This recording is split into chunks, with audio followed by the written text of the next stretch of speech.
Atención oyentes.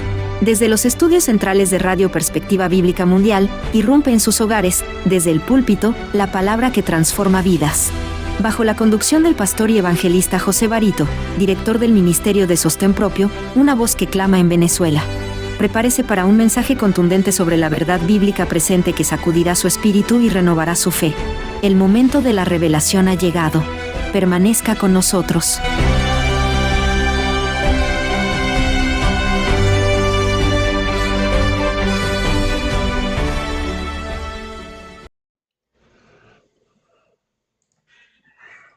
Un saludo cordial a toda nuestra audiencia que se conecta día a día con nuestra emisora Radio Perspectiva Bíblica Mundial.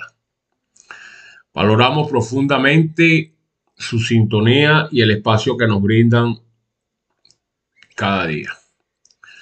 Como es nuestro fundamento, pues damos toda la gloria y reconocimiento a Dios en su plenitud por la inspiración de este mensaje. Y ya, sin más preámbulos, entremos de lleno en la temática de hoy. Pues miren, este tema que les traigo hoy a ustedes es un tema fascinante porque es un tema de profecías. Es un tema que nos dice de dónde venimos, dónde estamos y hacia dónde vamos. Eso es lo más importante. Es un tema que usted tiene que poner muchísima atención y abrir el oído, su mente y su corazón para que pueda saber y entender dónde exactamente se encuentra usted y su familia y por supuesto este servidor delante de la plenitud de nuestro Señor. Este tema tiene que ver con las profecías para el tiempo del fin. Sí. Estas son las profecías del tiempo del fin, que están en pleno desarrollo y cumplimiento. Esas profecías podemos nosotros verlas tipificadas, resaltadas en el libro de Mateo, capítulo 24, en paralelo con el Evangelio de Marcos 13, de Lucas 21 y de Apocalipsis, capítulo 14, del 6 al 12. Recuerden que ese tema o ese capítulo de Apocalipsis 14, del 6 al 12, es el último mensaje a la humanidad. Vamos a hacer aquí un paralelo entre estos capítulos de Mateo 24, que es el sermón escatológico de nuestro Señor Jesucristo a sus apóstoles, ¿no? Y bueno, lo vamos a llevar en paralelo, como les dije, con Marcos 13, Lucas 21 y Apocalipsis 14, del 6 al 12. Vean lo relevante, pues, e importante que es este tema. Sí, bueno, distinguidos oyentes, dirigiendo Jesús sus miradas, por cierto, las de los discípulos, ¿no?, hasta la última generación, vio al mundo envuelto en un engaño semejante al que causó la destrucción allá en Jerusalén. El gran pecado de los judíos consistió en que rechazaron a Cristo. Todavía aún, muchos de ellos, la gran mayoría, lo sigue rechazando. Y el gran pecado del mundo cristiano iba a consistir en que iban a rechazar la ley de Dios, que es lo que actualmente vemos en la gran mayoría todavía aún después de 2000 años de cristianos evangélicos. Recordemos que esta ley de Dios es el fundamento de su gobierno en el cielo y aquí en la tierra. Es decir, los preceptos del Señor iban a ser menospreciados y anulados. Eso estaba predicho. Los discípulos, al reunirse alrededor del Señor en el Monte de los Olivos, le preguntaron, una pregunta emblemática: Señor, ¿cuándo serán estas cosas y qué señal habrá de tu venida y del fin del mundo? Mateo 24, verso 3. Cuando ellos le preguntaron ¿cuándo serán estas cosas?, fue porque el Señor había hecho referencia a que el templo iba a ser derribado. Ellos pensaron que en ese momento iba a ser derribado el templo en Jerusalén. Pues eso tenía una profecía que tenía que cumplirse, por supuesto.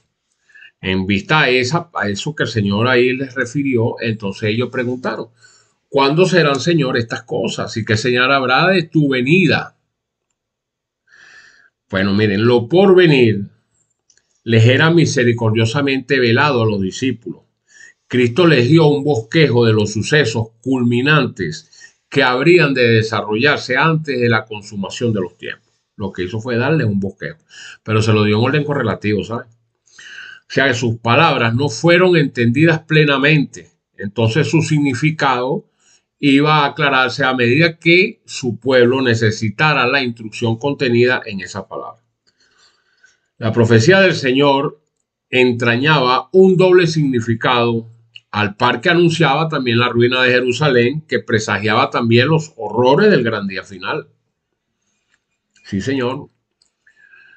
El Salvador les advirtió a sus discípulos allá en Mateo 24, le dijo: por tanto, cuando vieren ustedes la abominación desoladora que fue dicha por el profeta Daniel, que estará en el lugar santo, el que lea entienda, dijo él, ¿no? Entonces los que estén en Judea huyan a los montes.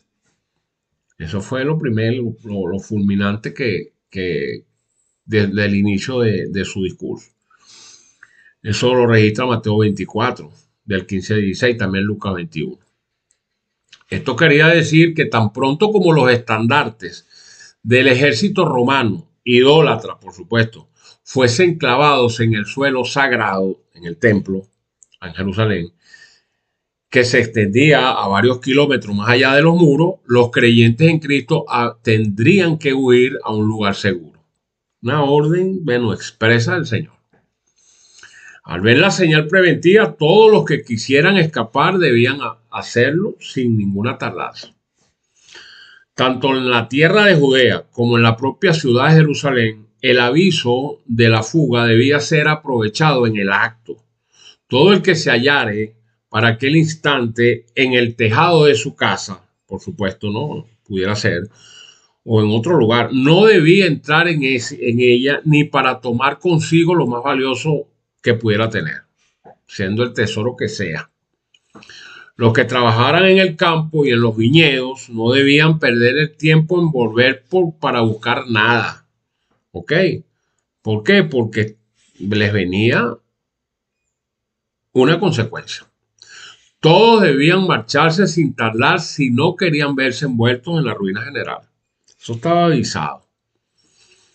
Dicen los testimonios del Espíritu de la profecía que el Salvador, bueno, en referencia al Salvador, con respecto al juicio que iba a caer sobre Jerusalén, dice que eso que pasó allá va a tener otro cumplimiento para el final de los tiempos, lo que estamos viviendo nosotros ahorita. Y que aquella terrible desolación de esa primer situación que hubo allá, ese asolamiento que hubo allá, no fue más que un pálido reflejo de lo que será el segundo, ¿saben? En lo que veamos ahora, vayan analizando, en lo que vayamos ahora avanzando en los sucesos, en lo que pasó en aquel entonces, bueno, está diciendo la profecía que lo que pasó allá fue apenas un pálido reflejo de lo que va a suceder ahora. ¿Ok? Entonces, en lo que ocurrió a la ciudad escogida, podemos ver anunciada la condenación de un mundo que rechazó la misericordia de Dios y pisoteó su ley. Así que vayan abriendo el entendimiento y el oído, señores domingueros, señores que violan los mandamientos de Dios, que se hacen llamar cristianos. Señores que les gusta la fulía, que les gustan las imágenes, vayan oyendo, vayan poniendo sus barbas en remojo. Miren, sombríos son los anales de la humana miseria que ha conocido la tierra a través de siglos de crímenes. Al contemplar nosotros todos esos eventos, el corazón desfallece y la mente se abruma en estupor. Horrendas han sido las consecuencias de haber rechazado la autoridad del cielo. Pero, siempre un pero. Una escena aún más oscura y sombría nos anuncia las revelaciones de lo porvenir, o dicen las escrituras. La historia de lo pasado, tenga esto claro, distinguido oyente. Mire, la historia de lo pasado, la permanente serie de alborotos, de conflictos y contiendas, ¿qué son y qué valen en comparación con los errores de aquel día cuando el Espíritu de Dios se aparte del todo de los impíos y los deje abandonados a sus fieras pasiones y a merced de la hazaña satánica? Esa es una buena pregunta. Entonces el mundo verá como nunca los vio los resultados de lo que significa el gobierno de Satanás. ¿Ok? Por eso debemos predicar que Cristo viene pronto, para que la gente se prepare. Porque después no va a haber, cuando usted entre en tribulación no va a tener tiempo de hacerlo. El libro de Deuteronomio 29 y el libro de Amós capítulo 3 dice que las cosas secretas pertenecen a nuestro Dios, mas las reveladas, las que nos han revelado, pertenecen a nosotros y a nuestros hijos para siempre. Y el Señor lo declara por medio del profeta Amós. Dice que no hará nada él sin que revele primero su secreto a sus siervos los profetas. Y ya eso se ha revelado a través de la profecía y lo tenemos en la mano. La diferencia es que hay gente que no le ha interesado eso. Por ejemplo, los católicos no leen la Biblia. Prefieren seguir las costumbres y tradiciones de sus líderes, los evangélicos, lo que dicen los pastores, antes que un escrito está. Eso es lamentable. Así que los que estudian la palabra de Dios pueden confiar que encontrarán indicado con claridad en las escrituras el acontecimiento más asombroso que debe realizarse en la historia de esta humanidad. El mensaje evangélico proclamado por los discípulos de Cristo fue el anuncio de su primer advenimiento. Sí, el primer advenimiento de nuestro Señor Jesucristo a este mundo, que llevó a los hombres las buenas nuevas de la salvación por medio de la fe, la fe en nuestro Señor. Y eso señalaba hacia su segundo advenimiento, que es el que esperamos, con gloria y majestad para redimir a su pueblo que lo está esperando hoy. Y esto coloca ante los hombres la esperanza por medio de la fe y la obediencia de compartir la herencia de los santos en luz. Así que este mensaje se da a los hombres hoy en día y en esta época va unido con el anuncio de que la segunda venida de Cristo es inminente. Ya de acuerdo a lo que hemos estudiado con la profecía, lo que queda es nada. Las señales que él mismo dio para su aparición se han cumplido y por la enseñanza de la palabra de Dios podemos saber que el Señor está a las puertas, como se lo estoy diciendo. ¿Usted cree que este tiempo que usamos a través de Radio Perspectiva Bíblica Mundial, este tiempo, estos más de 20 años en esta proclamación, en el estudio, en tratar de ver qué es lo que dice la Escritura para ponérselo en bandeja de plata a usted y a todo el que lo quiera escuchar, es en vano? Esto no es en vano. Esto es porque conocemos que esto está pasando, de que esta situación está corriendo, la profecía está corriendo. No podemos perder tiempo, señores. No siga perdiendo el tiempo usted. Miren, la proclamación de la venida de Cristo debería ser ahora lo que fue la hecha por los ángeles a los pastores allá en Belén. Las buenas nuevas de gran gozo. Los que aman verdaderamente al Salvador no pueden menos que recibir con aclamaciones de alegría el anuncio fundado en la palabra de Dios de que aquel en quien se concentran todas nuestras esperanzas para la vida eterna, pues volverá.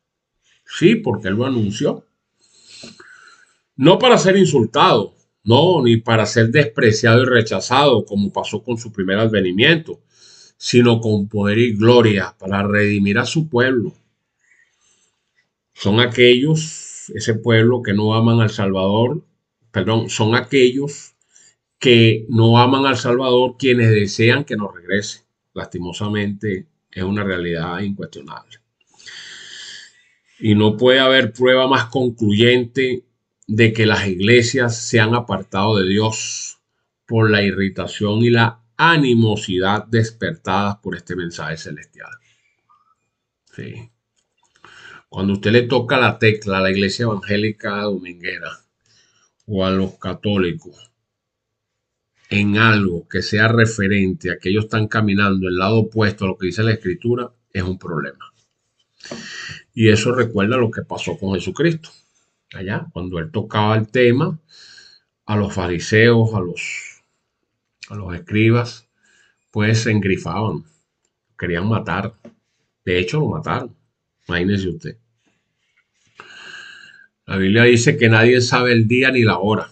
El pasaje bíblico dice que del día y la hora de la venida de nuestro Señor, nadie lo sabe, ni aun los ángeles del cielo, sino solo el Padre. Así lo dice el Señor en Mateo 24. Y estas palabras fueron pronunciadas por Cristo en la memorable conversación que tuvo con sus discípulos allá en el Monte de los Olivos, después de haber salido del templo por última vez. Los discípulos habían preguntado: ¿qué señal habrá de tu venida y del fin del mundo, Señor? Jesús le dio las señales y les dijo: cuando vean todas estas cosas, o sea, las que les voy a relatar, sabrán que está cercano mi día, mi segundo advenimiento a las puertas. Y estaba ahí con ellos. Y miren lo que le estaba diciendo. ¿Qué quedará entonces para nosotros que han pasado 2000 años? Y nosotros aquí todavía, la mayoría de la gente está como que si Cristo no existe.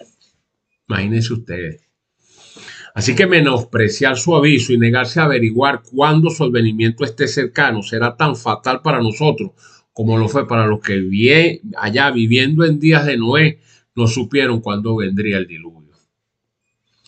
Si Pablo habla de una clase de personas para quienes la aparición de Jesús vendrá sin que la hayan esperado. Él dijo: como ladrón en la noche, así vendrá el día del Señor. O sea, cuando los hombres estén diciendo paz y seguridad, como ahora lo está diciendo las Naciones Unidas, entonces vendrá sobre ellos destrucción repentina y no escaparán.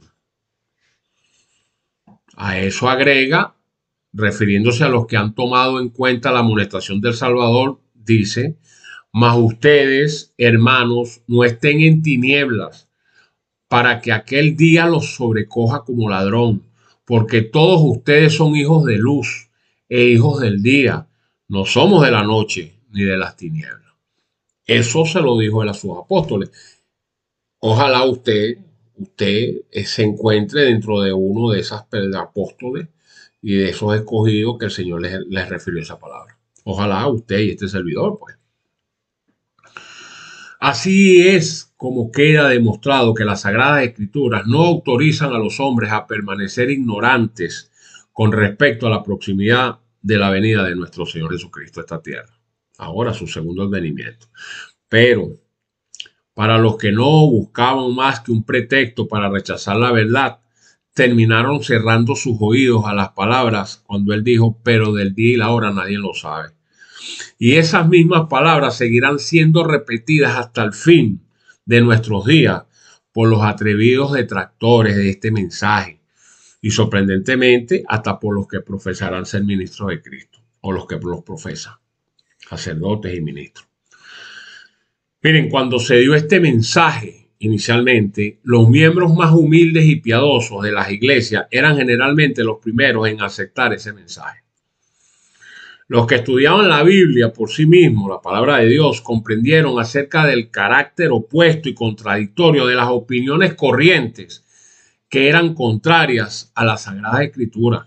Y donde quiera que el pueblo no estuviese sujeto a la influencia del clero y escudriñara la palabra de Dios por sí mismo, la doctrina del advenimiento no necesitaba más que ser cotejada con las Escrituras para que se reconociera su autoridad divina. Pero, fíjense ustedes, muchos fueron perseguidos por sus hermanos incrédulos para conservar sus puestos en las iglesias. Algunos consintieron en guardar silencio respecto a su enseñanza, pero otros sentían que la fidelidad para con Dios les prohibía tener así ocultas las verdades que la palabra de Dios les había comunicado. Muchos fueron excluidos de la comunión de la iglesia, fueron desarraigados de la iglesia por la única razón de haber dado expresión fiel de su fe a la venida de Cristo. Sí, fueron borrados de la iglesia.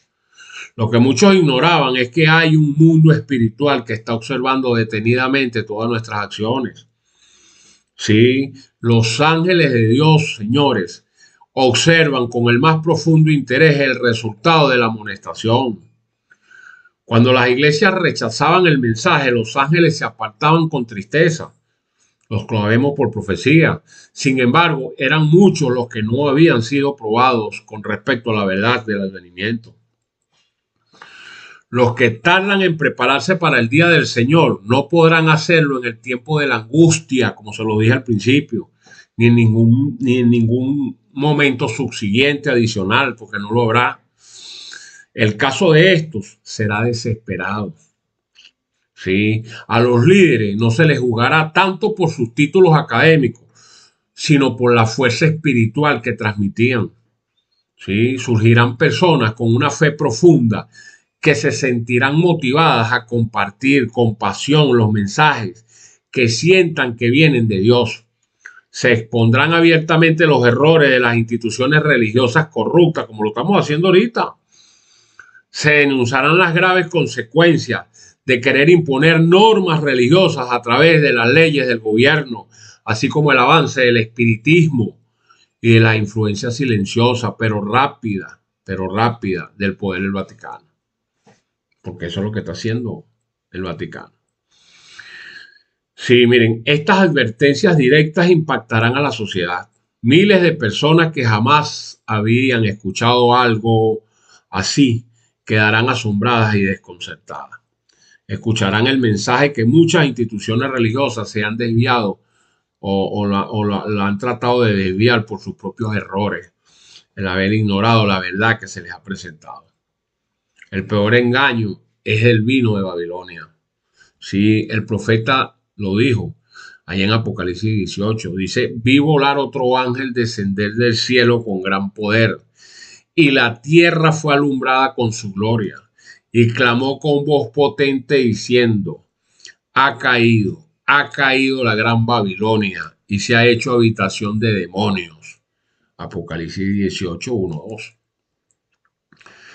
Y este es el mismo mensaje que fue dado por el segundo ángel allá, cuando dijo que Babilonia ha caído en el Apocalipsis 14, 8, porque ha hecho beber a todas las naciones del vino del furor de su fornicación. Ahora, ¿en qué consiste ese vino? Lo hemos dicho en otros temas. Bueno, sus doctrinas falsas. Ese vino que tiene ahí en ese cáliz representa sus doctrinas falsas. La Iglesia Católica Romana y sus hijas rameras, porque hay que decirlo, han dado al mundo un día de reposo falso en lugar del verdadero del cuarto mandamiento. Y ha repetido la falsedad de que Satanás comunicó a Eva en el Edén que la inmortalidad natural del alma está vigente, cuando sabemos que nadie posee inmortalidad. Lo dice la Biblia, el único que posee inmortalidad es Jesucristo. Ha esparcido ampliamente muchos errores semejantes a esos y ha enseñado como doctrinas mandamientos de hombre, como lo dice Mateo 15. Ahora, ¿cuáles serán las consecuencias de esa apostasía? Porque eso es una apostasía. Bueno, fue la apostasía lo que indujo a la iglesia primitiva a buscar la ayuda del gobierno civil, y esto preparó el camino para el desarrollo del papado, simbolizado por la bestia de Apocalipsis 13. Pablo lo predijo al enunciar que vendría la apostasía, entre comillas, y sería revelado el hombre de pecado. ¿Dónde lo dijo? En 2 Tesalonicenses capítulo 2, versículo 3. De modo que la apostasía en la iglesia preparará el cambio para la imagen de la bestia. El camino para la imagen de la bestia. La Biblia declara que antes de la venida del Señor dice que Satanás obrará con todo poder y con señales y con maravillas mentirosas y con todo el artificio de la injusticia. Y que todos aquellos que no admitieron el amor de la verdad para ser salvos serán dejados atrás para que reciban la eficaz operación de error a fin de que crean a la mentira. Lo dice el mismo Pablo en 2 Tesalonicenses capítulo 2. Miren, la caída de Babilonia aún no se ha dado completamente no, sino cuando la iglesia se encuentre en ese estado y la unión de la iglesia con el mundo se haya consumado en toda la cristiandad. El cambio es progresivo y el segundo cumplimiento perfecto de lo predicho en Apocalipsis 14:8 está aún reservado para lo porvenir. ¿Qué dice 14:8? Dice que otro ángel le siguió diciendo: ha caído Babilonia, la gran ciudad, porque ha hecho beber a todas las naciones del vino del furor de su fornicación. Y eso lo vamos a ver cuando la segunda bestia de Apocalipsis 13 termine de convertirse en la imagen de la bestia genuina. Y eso está a punto de ocurrir. Está trabajando como trabaja la levadura en la masa. Para que esa imagen de la bestia genuina, que inequívocamente sabemos que representa a los Estados Unidos de Norteamérica, alcance su clímax, el poder religioso de ese país debe dominar de tal manera al gobierno civil que la autoridad del Estado sea empleada por la iglesia para cumplir los fines que ellos requieren. Eso es lo que significa entonces la imagen de la bestia. Y aclaro, esta imagen de la bestia representa la forma del protestantismo apóstata que se desarrollará, está en pleno desarrollo ahorita, por cierto, cuando las iglesias protestantes busquen la ayuda del poder civil, como están haciendo ahorita, para la imposición de sus dogmas. ¿Acaso eso no es lo que estamos viendo ahorita en los Estados Unidos? Eso es lo que estamos viendo. Por eso la pluma inspirada lo ha determinado. Esa unión de iglesia y Estado hace una advertencia, que todos los que no se sometan a los decretos de los concilios nacionales y obedezcan las leyes nacionales que ordenan exaltar el día de reposo instituido por el hombre de pecado por encima del día santo de Dios, es decir, del domingo, sentirá no solamente el poder opresivo del papado, sino también el del mundo protestante, que es la imagen de la bestia. Sí, repito, todos los que no se sometan a los decretos de los concilios nacionales que ordenan exaltar el día de reposo instituido por el hombre de pecado, ese día es el domingo, por encima del día que Dios estableció, que es el sábado, bueno, van a sentir no solamente el poder opresivo del papado, sino también el del mundo protestante, que es la imagen de la bestia. Por ello debe usted estar consciente de que definitivamente la imagen de la bestia se formará, está a punto de ser formada, antes de la terminación del tiempo de gracia. O sea que saque cuenta, se forma la imagen de la bestia y quedará poco tiempo para que se acabe la gracia, porque viene ahí una prueba para el pueblo de Dios.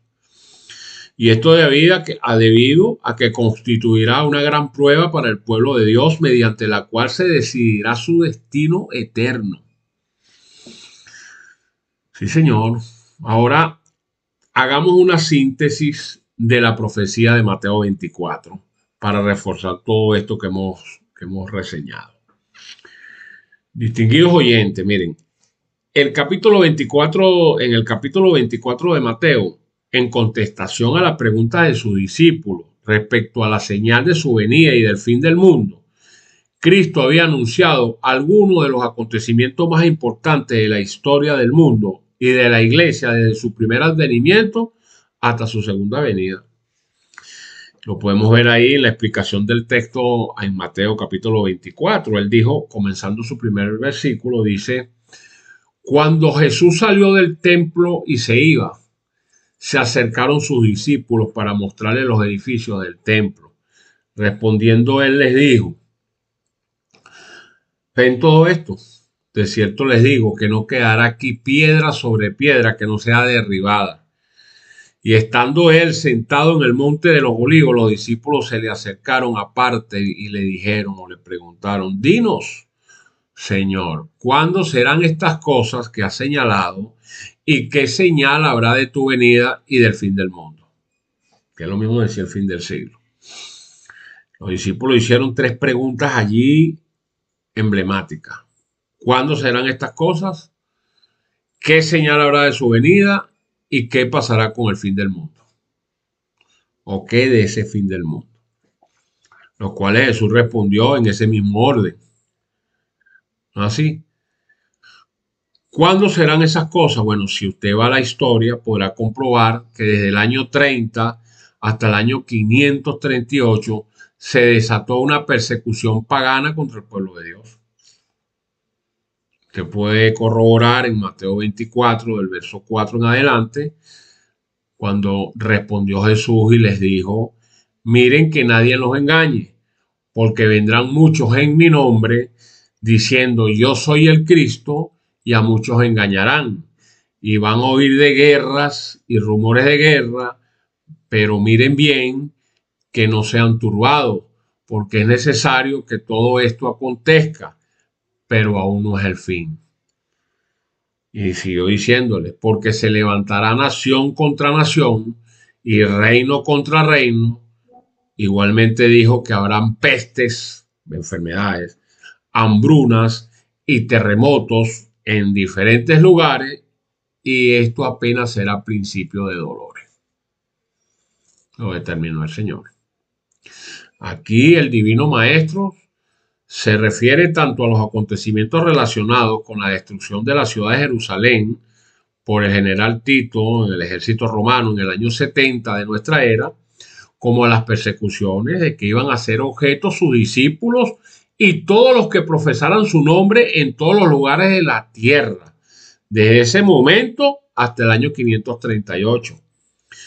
Todos estos padecimientos por los que atravesó el pueblo de Dios fueron solo principios de dolores, ya que los momentos más terribles serían los que sucederían durante el periodo de la supremacía papal, que comenzó en el año 538 y culminó en 1798.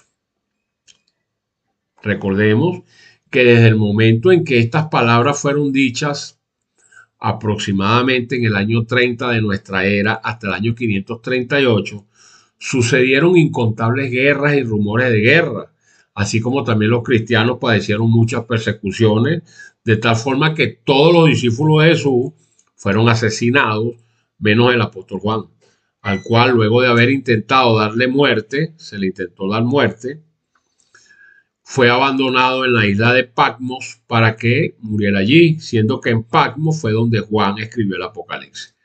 Además, el apóstol Pablo fue decapitado en el año 67 por el emperador Nerón.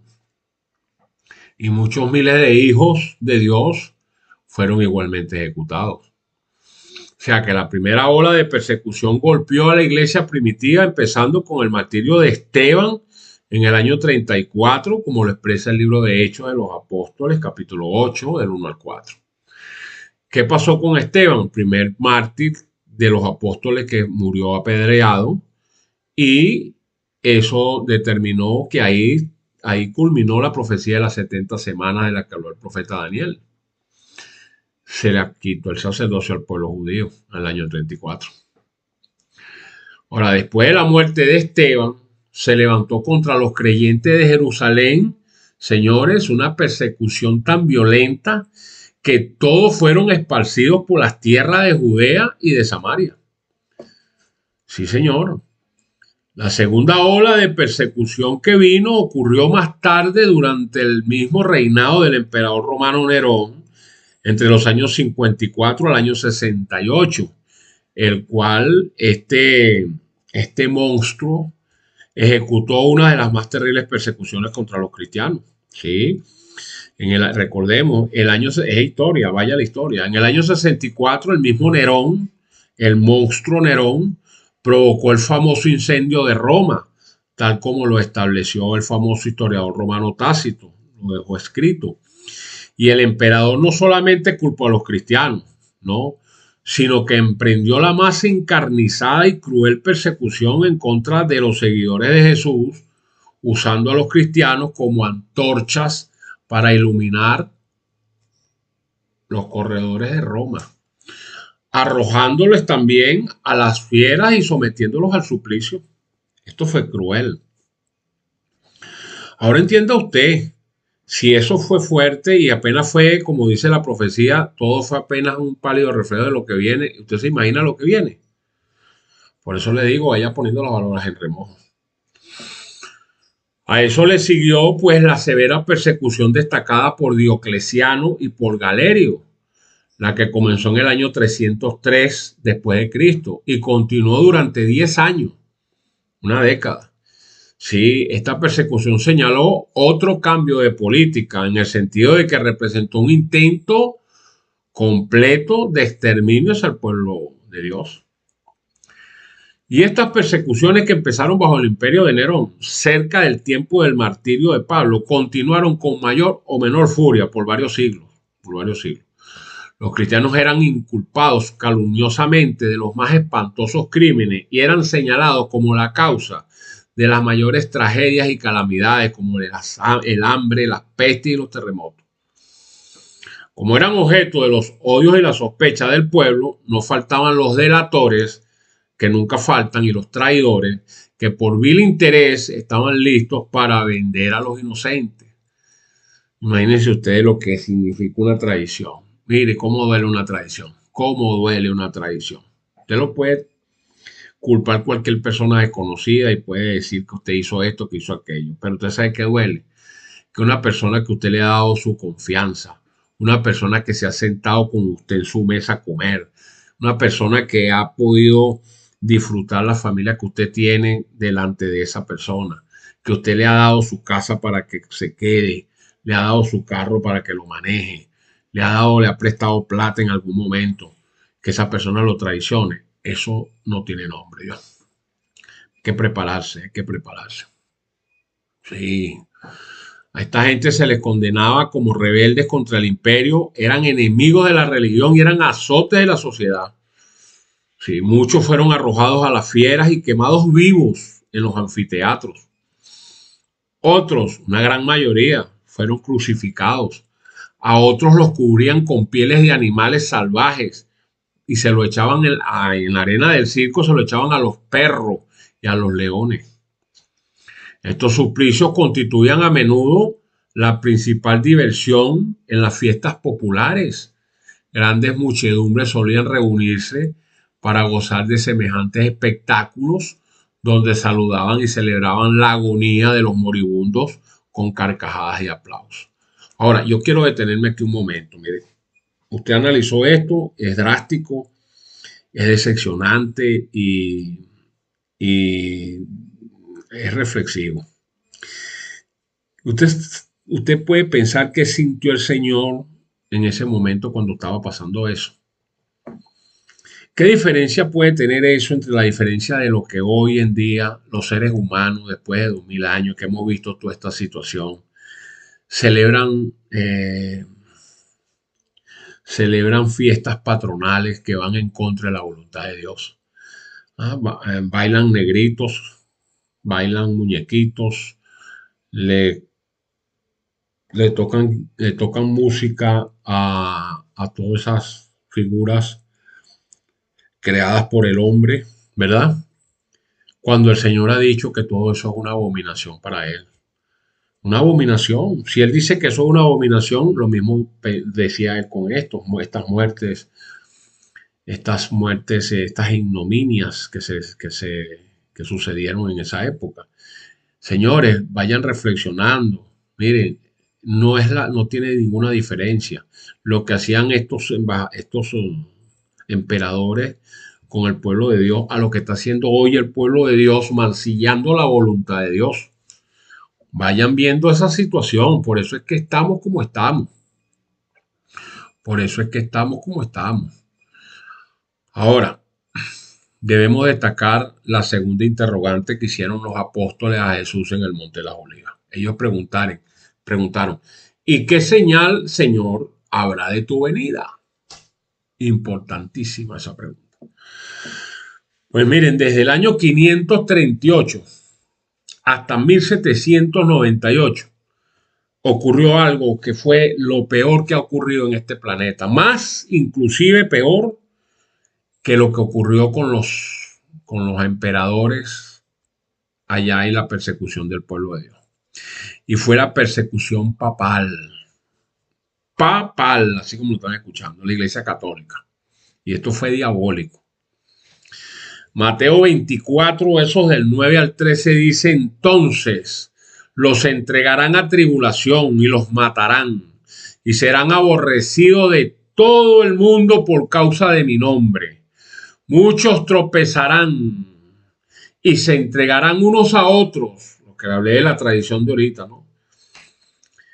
Y unos a otros se aborrecerán, y muchos falsos profetas se levantarán y engañarán a muchos, y por haberse multiplicado la maldad, el amor de muchos se enfriará. Pero aquí dice el Señor, pero el que persevere hasta el fin, este será salvo. Ahora, ¿este fin a qué se refiere aquí el texto? Pues es el inicio del tiempo del fin que comienza en 1798. Ahí comienza el tiempo del fin. ¿Por qué? Porque el hombre de pecado, que también es llamado misterio de iniquidad, también es llamado hijo de perdición, también es llamado el inicuo, también es llamado el anticristo, pues representa al papado, el cual, como está predicho en las profecías, conservaría su supremacía durante esos 1260 años, desde el año 538 hasta el año 1798. ¿No así? Sí, este periodo terminó en 1798. O sea que la venida del Señor no podía verificarse antes de dicha fecha, pues Pablo abarca con su aviso toda la dispensación cristiana hasta ese año de 1798. Recuerden que la supremacía papal comenzó en el 538 y terminó en 1798. Así que solo después de esta fecha debía ser proclamado el mensaje de la segunda venida de Cristo, no antes. Pero después de 1798, entonces el libro de Daniel se deselló el libro de Daniel. La ciencia de la profecía ha aumentado y muchos han proclamado el solemne mensaje del juicio cercano. Sí, muchos lo han hecho. Efectivamente, se desencadenó la persecución papal. Las persecuciones de los protestantes por parte del catolicismo, debido a las cuales la religión de Jesús fue casi aniquilada, oiga esto, casi aniquilada la religión pura y sin mancha, noble, honesta, fidedigna, honorable, a Jesús fue casi, pero que casi aniquilada.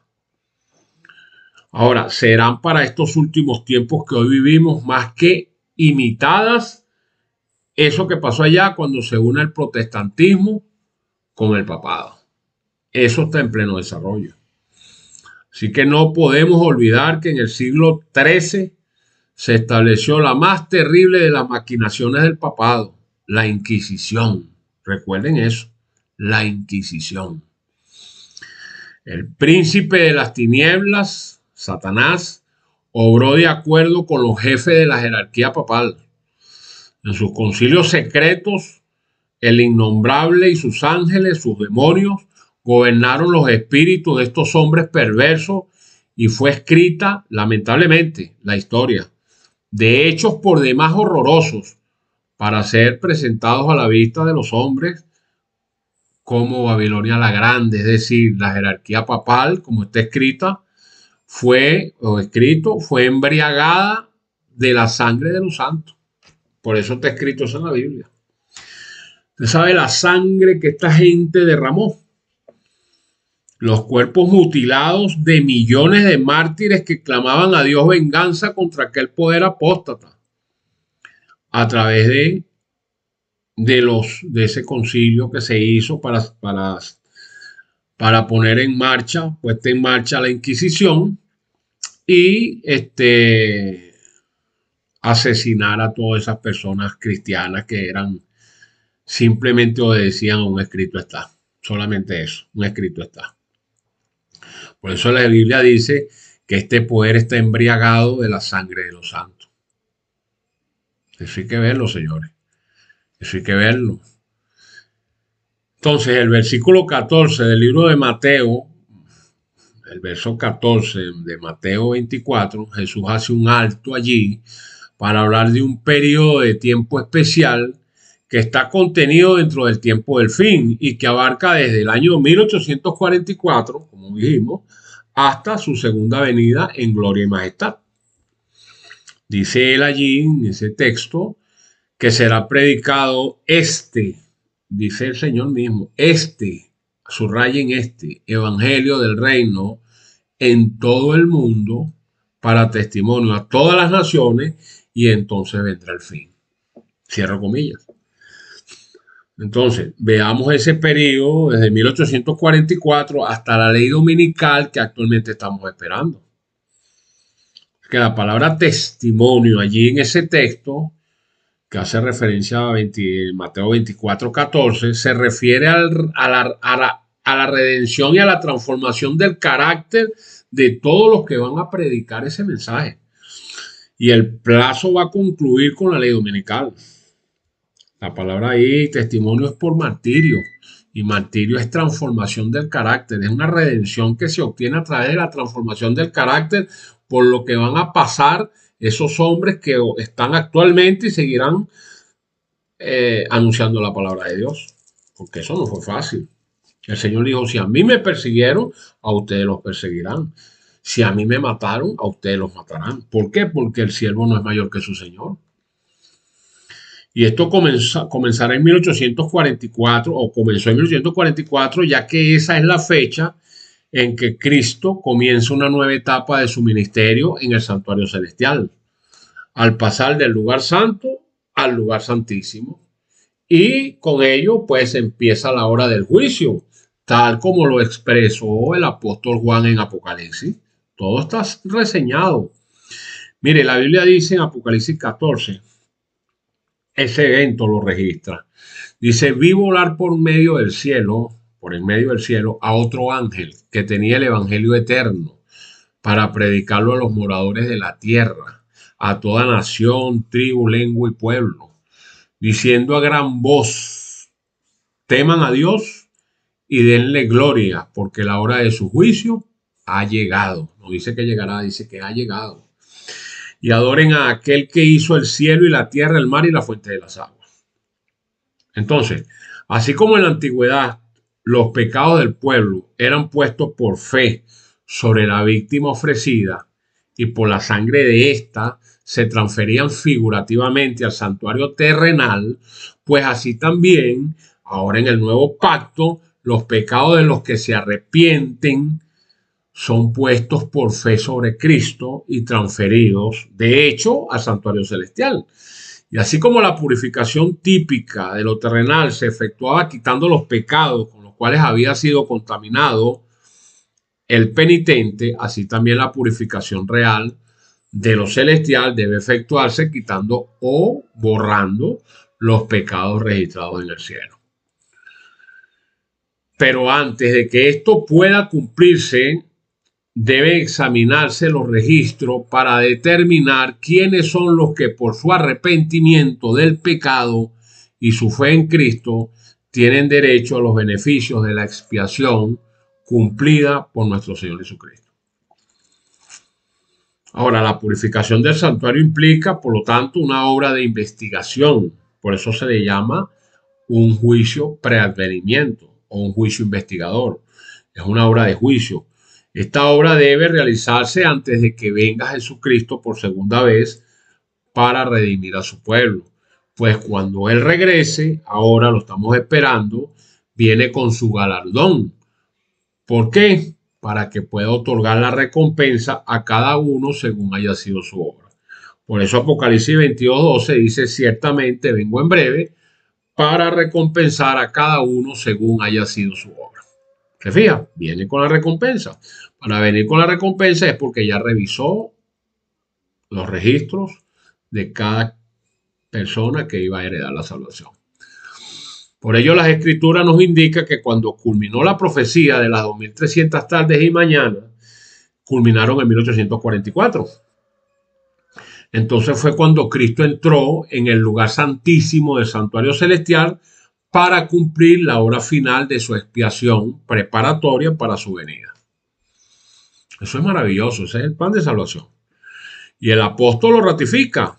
El apóstol Juan en Apocalipsis predice la proclamación del mensaje evangélico precisamente antes de la segunda venida de Cristo. Él dijo allá, lo contempló, que había visto un ángel volar por en medio del cielo que tenía el evangelio eterno para predicarlo a todos los que moran en la tierra y a toda nación, tribu, lengua y pueblo, o sea, el mundo entero, diciendo en alta voz, teman a Dios y denle gloria porque la hora de su juicio ha llegado. Entonces, en la profecía, esta amonestación referente al juicio, con los mensajes que con ella se relacionan, es seguida por la venida de Cristo en las nubes de los cielos. Así es, porque después de ese mensaje viene Cristo en las nubes. La proclamación del juicio es el anuncio de que la segunda aparición del Salvador está por acontecer. sea que esto no le queda mucho tiempo. Y esta proclamación se denomina el Evangelio eterno. ¿Por qué es eterno? Porque no tiene principio ni tiene fin. El único que le puso fin a lo que el Señor determinó fueron los jerarcas de la Iglesia Católica y fueron los evangélicos que salieron de Roma en su oportunidad.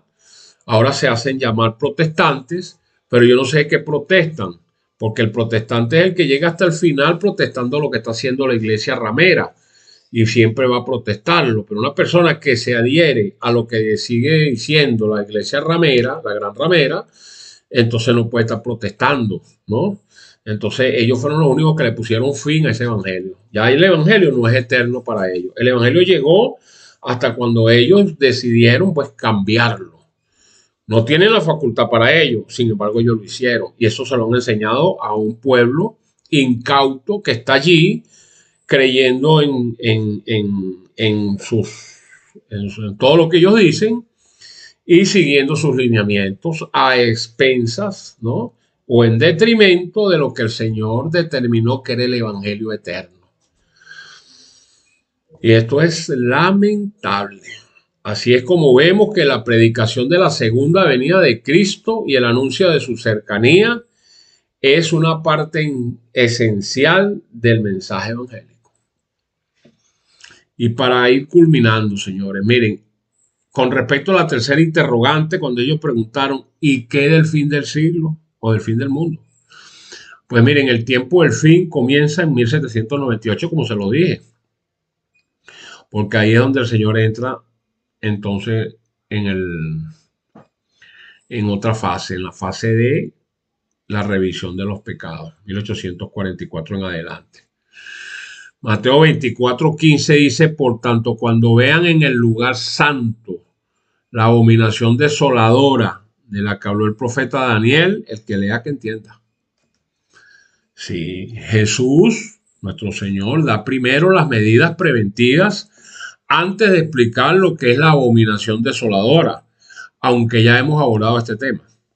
Mateo 24:16 en adelante dice, entonces los que estén en Judea huyan a las montañas. El que esté en la azotea no descienda para tomar algo de su casa. Y el que esté en el campo no vuelva atrás para tomar su capa. Mas hay de las que estén preñadas y las que críen en aquellos días. Oren, pues, para que su día no sea en invierno ni en día de reposo. Ahí subrayen eso. No huyan en día de reposo. Está hablando del final de los tiempos. El Señor está reconociendo que su día de reposo está vigente. Porque habrá entonces gran tribulación, cual no la ha habido desde el principio del mundo hasta ahora. Por eso le digo que lo que pasó anteriormente, que hemos reseñado con todos estos emperadores, apenas es un pálido reflejo de lo que viene al final.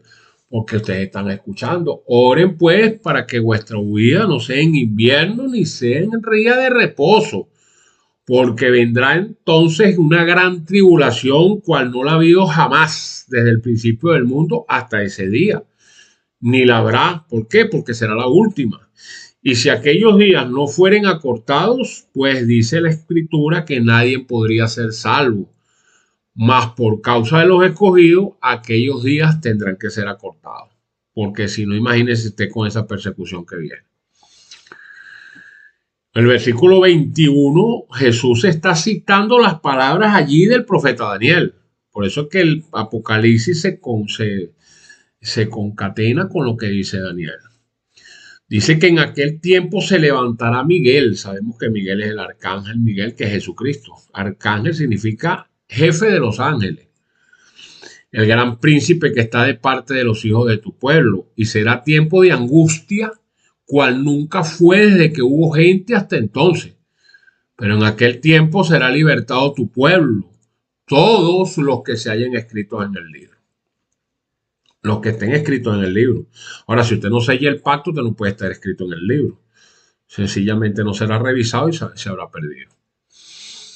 Este arcángel Miguel, como le dije, Cristo. Al levantarse, dice Miguel, representa es el fin del tiempo de gracia para el mundo. Decir levantarse que se acabó la gracia, se acabó el juicio, pues. Cuando llegue este tiempo de angustia, que es lo que viene posterior a esa orden, cada caso se habrá decidido, ya no habrá tiempo de gracia ni de misericordia para el impenitente. Entonces aquí es donde el sello de Dios vivo estará sobre su pueblo, porque dice que saldrá un ángel a sellar a su pueblo, a los que guardan los mandamientos de Dios. Y esta es la abominación desoladora, dice Mateo 24:23. Entonces, si algunos le dijeren, miren que estén allá, que está Cristo, está aquí, pues no le crean. No lo dijo en 24:23, Mateo. ¿Por qué? Porque la falsificación de la segunda venida de Cristo viene para inducir a la gente a aceptar el domingo por parte del mismo Satanás, que es la abominación desoladora. El espíritu de la profecía ha determinado que el acto capital que coronará el gran drama del engaño será que el mismo Satanás se dará por el Cristo. Sí, hace mucho que la iglesia profesa esperar el advenimiento del Salvador como consumación de su esperanza. Pues bien, el gran engañador simulará que Cristo habrá venido. Y en varias partes de la tierra, Satanás se manifestará a los hombres como un ser majestuoso de un brillo deslumbrador, parecido a la descripción de la que hace el apóstol Juan del Hijo de Dios allá en Apocalipsis capítulo 1, verso del 13 en adelante. Entonces, la gloria que le rodee a este ser innombrable cuando se haga pasar por Cristo superará cuanto hayan visto los ojos de los mortales. Y la gente está creyendo en pájaros preñados, está creyendo en virgencita, están creyendo en muertos. ¿Cómo cree usted que una persona que no conozca las escrituras, que ve este ser innombrable, lo vean entonces haciéndose pasar por Cristo? ¿Usted cree que no le van a creer? Por eso dice por la profecía que el grito de triunfo, cuando vean a este ser innombrable, repercutirá por los aires. Y van a decir, Cristo ha venido, Cristo ha venido. Y entonces, ¿qué va a pasar? Que el pueblo se va a postrar en adoración ante este ser innombrable, mientras levanta sus manos y va a pronunciar una bendición sobre todos ellos, como lo hacía Jesucristo cuando bendecía a sus discípulos, cuando estaba aquí en la tierra. Dice la profecía, el espíritu de profecía, que su voz, la voz de este ser innombrable, será suave y acompasada, aunque llena de melodía, dice, pero será suave y acompasada. Será en un tono amable y compasiva o compasivo. Anunciará algunas de las verdades celestiales, porque él siempre habla de medias verdades, y las llenará de gracia aquellas que pronunciaba el Salvador. Curará dolencia, dice que puede hacer milagros. La Biblia no lo dice, que puede hacer caer fuego del cielo. Así lo dice. Entonces, en ese instante asegurará haber cambiado el día de reposo legítimo, que es eterno, el sábado, por el domingo. Y mandará a todos los que no conocen la Escritura, por supuesto, a que santifiquen el día que nunca Dios bendijo ni santificó. Y declarará que aquellos que persistan en santificar el séptimo día que está establecido en la Biblia, en Éxodo capítulo 20, blasfemarán su nombre. Y este será el engaño más poderoso que resultará casi irresistible, señores. Y eso lo sabemos por profecía, ¿sabes? Por eso que hay que estudiar.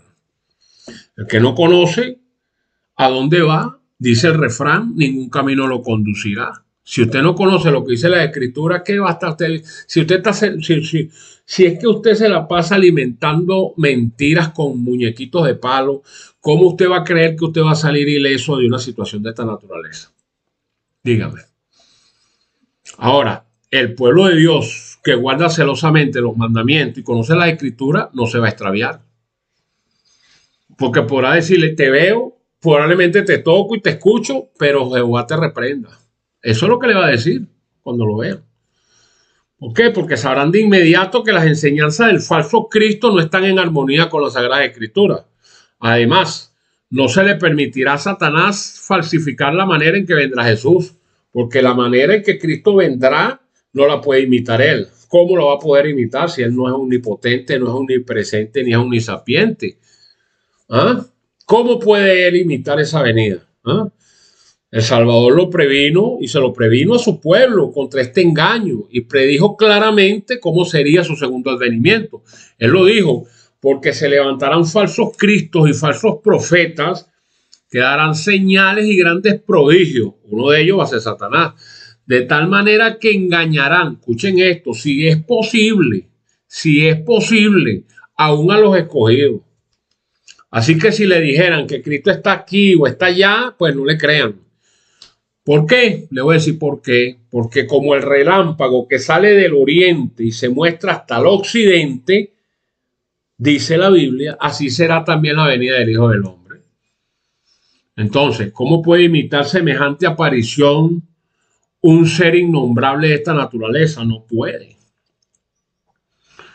Todos lo conocerán y el mundo entero lo presenciará. Ahora no debemos pasar por alto las advertencias sobre la abominación desoladora, de la que habló el Señor en Mateo 24, del 24 en adelante.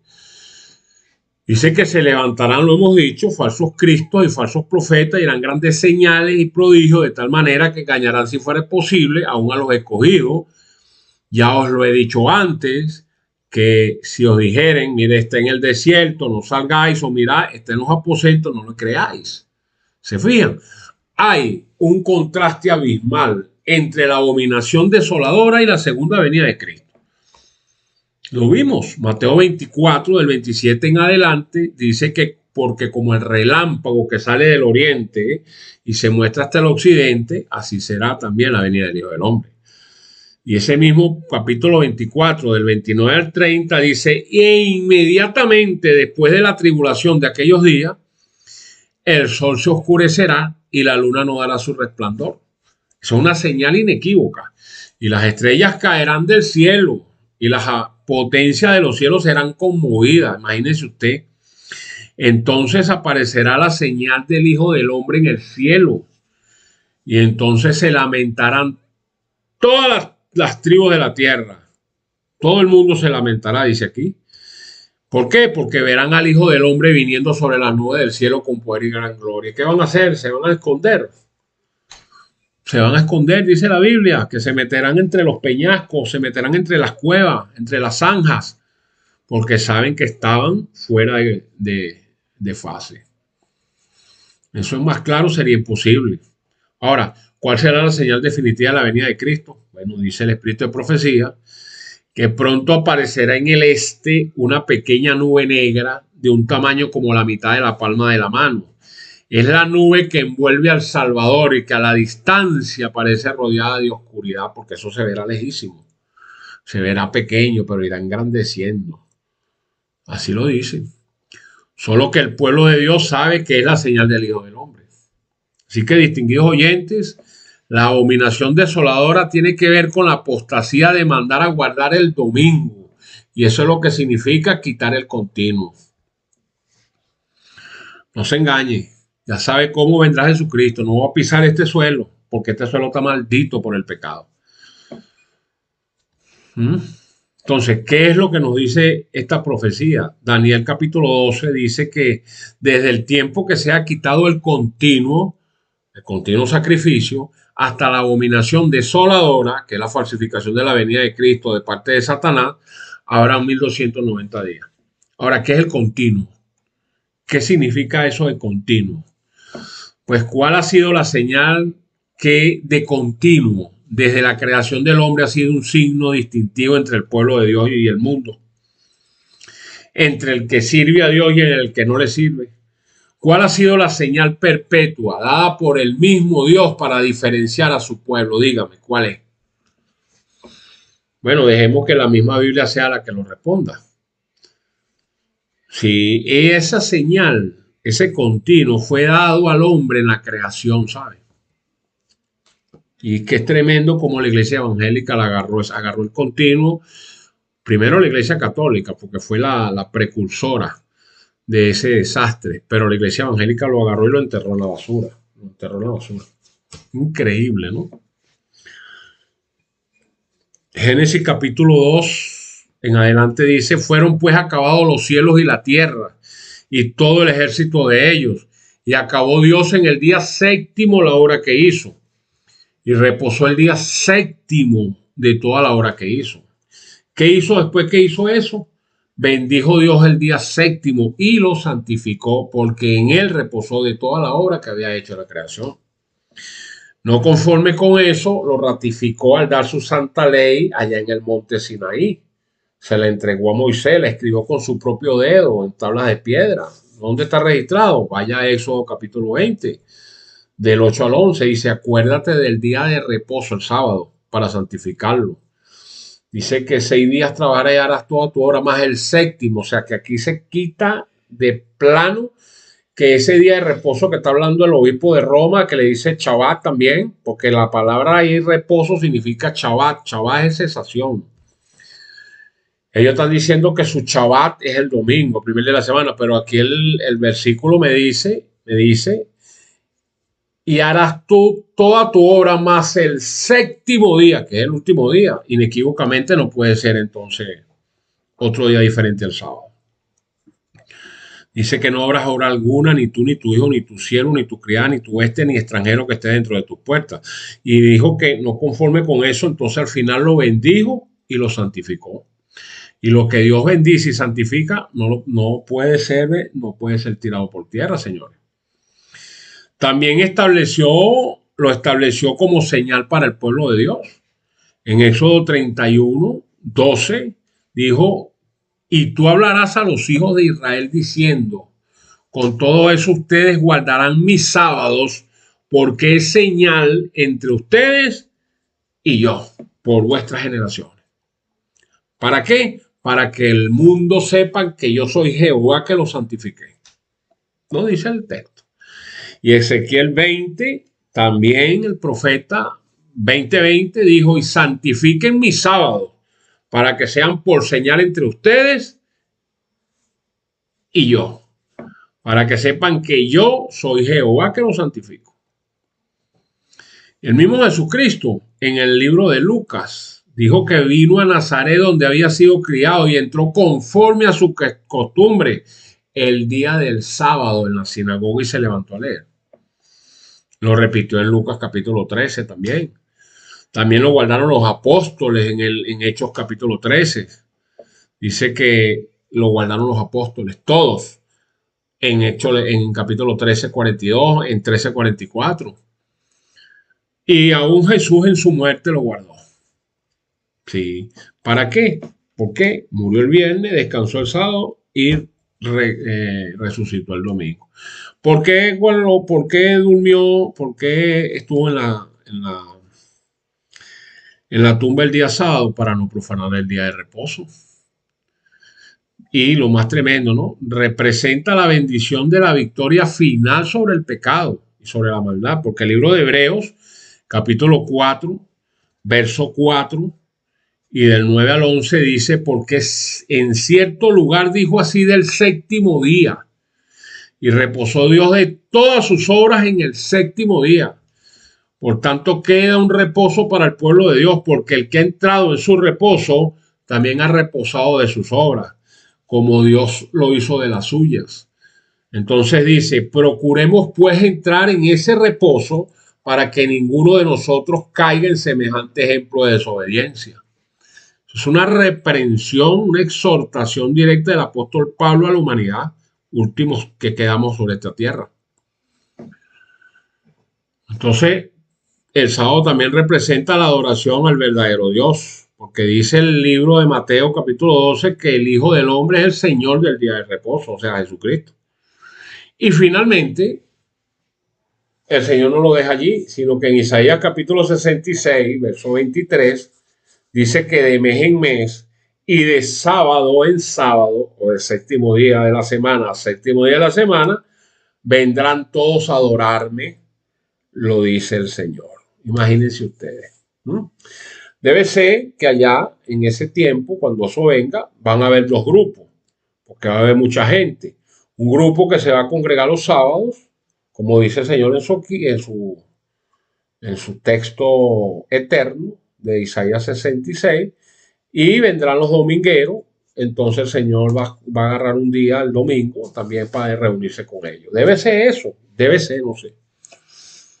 Entonces, los adoradores de Dios se distinguirán especialmente por su observancia del cuarto mandamiento, puesto que esta es la señal de su poder creador y el testimonio de su derecho a recibir la reverencia y el homenaje que Él se merece de los hombres, único y suficiente Salvador sobre el mundo entero.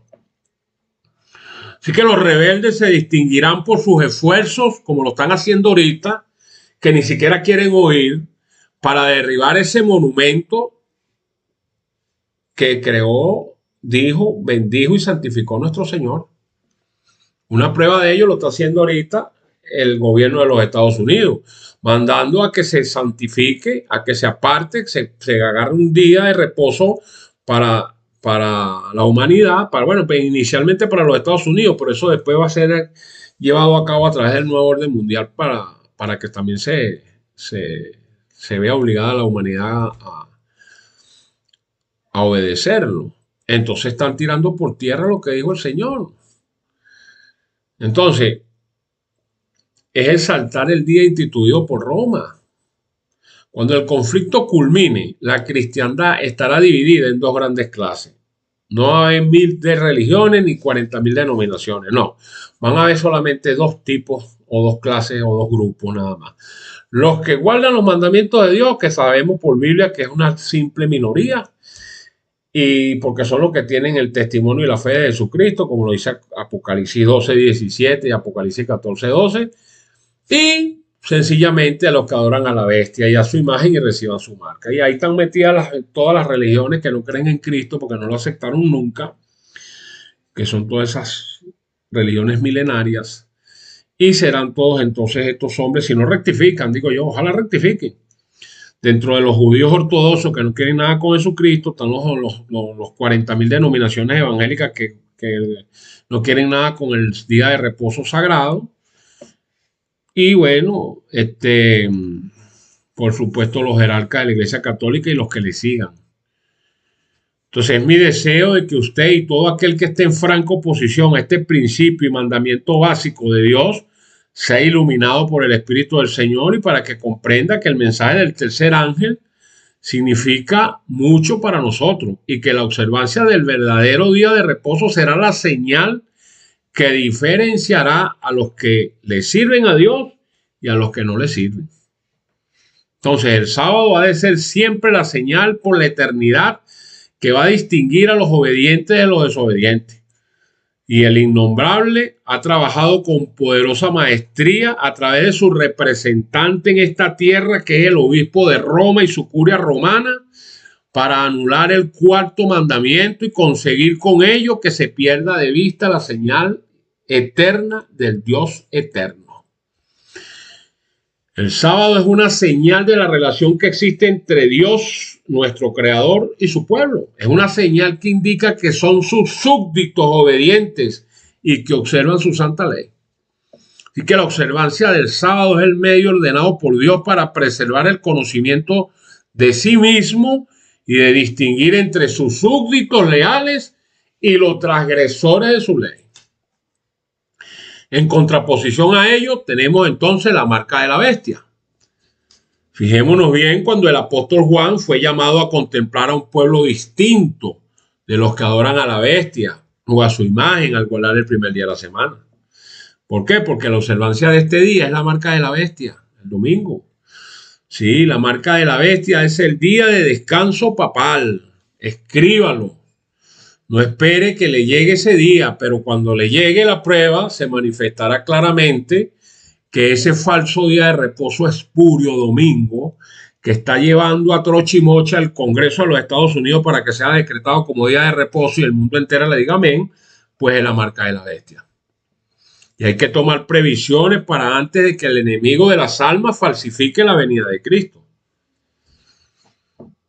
Así lo dice la Escritura. Por eso es necesario la prisa y salir cuanto antes de esas ciudades, porque lo que viene es candela, ¿sabe? Candela. La prisa es porque el día en que se produce la falsificación se establecerá el decreto de muerte para los que guarden los mandamientos de Dios y tienen el testimonio de eso. Sí, el ángel de Dios lo declaró: justo eres tú, oh Señor, porque has juzgado estas cosas. porque ellos derramaron la sangre de los santos y de los profetas. También tú le has dado a beber la sangre, pues lo merecen. Por ello es necesario que antes de que ocurra la falsificación, Dios ordena que salgan de las grandes ciudades a las montañas para que salven sus vidas. Dijo el Señor, oren pues que vuestra huida no sea en invierno ni en día de reposo, porque no habrá chance. Ya para ese momento se habrá acabado la gracia para el mundo entero. Ya se habrá dado el fuerte pregón y el mundo habrá rechazado a su Salvador, y entonces se pronunciarán las palabras del Señor que dice allí en Apocalipsis 22. El que es injusto, siga siendo injusto. El que es inmundo, siga siendo inmundo. El que es justo, siga practicando la justicia. Y el que sea santo, pues sígase santificando. Ya no hay más tiempo que buscar. Es ahí donde comienza el tiempo de angustia de Jacob, el cual abarca desde la falsificación de la venida de Cristo hasta la liberación del pueblo de Dios. ¿No lo dice Daniel capítulo 12? Dice que en aquel tiempo se levantará Jesucristo, el gran príncipe que está por los hijos de su pueblo, y será tiempo de angustia, cual nunca fue desde que hubo gente en la historia de la tierra hasta ese entonces. Mas en aquel tiempo, para cuando venga Cristo, será libertado su pueblo. ¿Quiénes? ¿Quiénes son ese pueblo? Todos los que se hallen escritos en el libro. Así que cuando llegue este tiempo de angustia, cada caso se habrá decidido. Ya no habrá tiempo de gracia ni misericordia para el impenitente. El sello del Dios vivo estará sobre su pueblo. Cuando Cristo abandone el santuario, las tinieblas envolverán a los habitantes de esta tierra, como pasó allá en que cayeron las plagas en Egipto. Una era la de las tinieblas. Durante ese tiempo terrible, los justos deberán vivir sin intercesor, o sea, sin el Espíritu Santo, a la vista del Santo de Dios. Nada refrena ya o refrenará a los rebeldes, y Satanás dominará por completo a los impenitentes empedernidos. La paciencia de Dios habrá concluido. Y aquí es cuando el mundo habrá rechazado su misericordia y habrá despreciado su amor y habrá pisoteado su ley. Los impíos habrán dejado entonces concluir su tiempo de gracia. El Espíritu de Dios, al que se opusieron obstinadamente, acabará por apartarse de ellos. Desamparados ya de la gracia divina, estarán a merced del innombrable, el cual sumirá entonces a los habitantes de la tierra en una gran tribulación final. Es que cuando los ángeles de Dios dejen ya de contener los vientos violentos de las pasiones humanas, todos los elementos de contienda se desencadenarán. El mundo entero será envuelto en una ruina más espantosa que la que cayó antiguamente sobre Jerusalén. Dice la Biblia, Mateo 24, porque habrá entonces gran tribulación, cual no la ha habido desde el principio del mundo hasta ese día, ni la habrá, porque será la última. Y si aquellos días no fueran acortados, nadie sería salvo, mas por causa de los escogidos, aquellos días serán acortados. Señores, en esos momentos la suerte de todos los moradores de la tierra estará definida. Cristo saldrá del lugar santísimo en el santuario celestial y comenzarán a caer de inmediato las 7 postreras plagas. Dios mío, que Dios nos agarre confesados. Sí, Señor. Era imposible que esas plagas fueran derramadas, o será imposible que fueran derramadas mientras Jesús oficie en el santuario. Pero cuando el Señor termine su obra allí, que le queda poco, y cese su intercesión, pues nada detendrá la ira de Dios, que descenderá furiosamente sobre los culpables pecadores que descuidaron la salvación y aborrecieron las reprensiones. ¿Por qué? Porque prefirieron seguir vistiendo muñequitos de palo, cantándole fulía con la guitarrita, prendiendo velita, yendo para las procesiones y guardando un falso día de reposo que no existe. Eso existe en la mente del diablo. Entonces aquí se verá a Jesús despojarse de sus vestiduras sacerdotales y, lo más tremendo, se va a revestir de sus más regias galas, Llevará en la cabeza muchas coronas, una corona dentro de otra. Estará rodeado de sus huestes angelicales. Dejará el cielo. Las plagas estarán cayendo sobre los moradores de la tierra. Todo el cielo se unirá a Jesús cuando oiga estas palabras. Consumado es. Lo mismo que dijo allá en la cruz. El plan de salvación se habrá cumplido y desafortunadamente pocos lo habrán aceptado. Eso es lo lamentable. Y cuando se silencie la dulce voz de la misericordia, el miedo y el horror invadirán a los rebeldes. Con terrible claridad oirán las palabras: demasiado tarde, demasiado tarde. Por ello decimos con júbilo: he aquí que viene el Señor con las nubes y todo ojo le verá. ¿Cuántos dicen amén? Pues yo digo amén. Mis queridos oyentes, estamos ya casi escuchando el eco de una puerta que se cierra.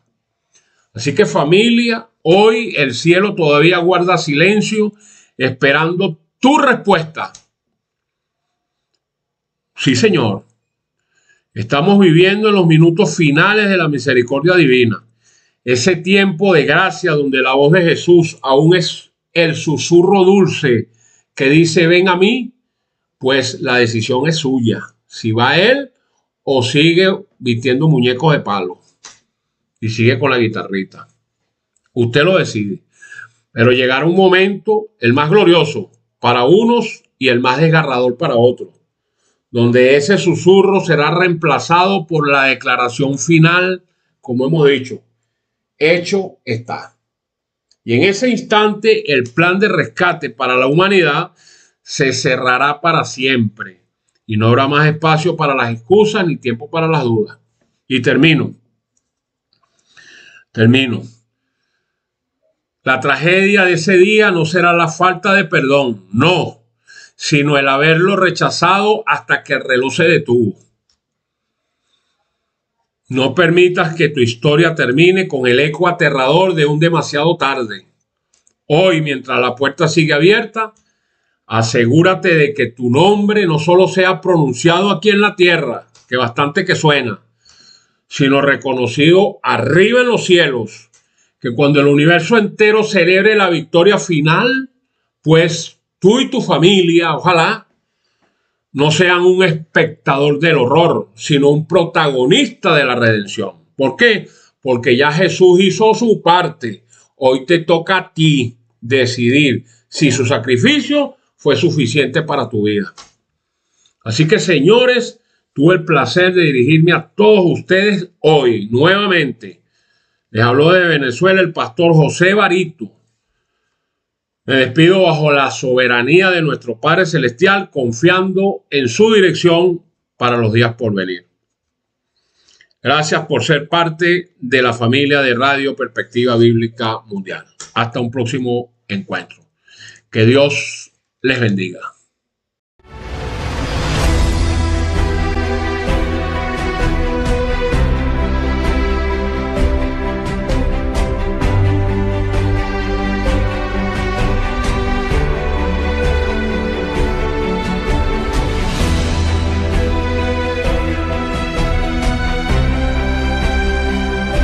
Ha escuchado Desde el Púlpito, donde la verdad resuena con poder. Este mensaje fue traído a usted por Radio Perspectiva Bíblica Mundial, llevando luz a un mundo en tinieblas. Síganos y profundice más en www.perspectivabiblicamundial.com y descubra recursos que fortalecerán su caminar espiritual. Recuerde, la verdad no solo se escucha, se vive. Radio Perspectiva Bíblica Mundial, proclamando el mensaje eterno hasta que Cristo vuelva. Dios le bendiga abundantemente.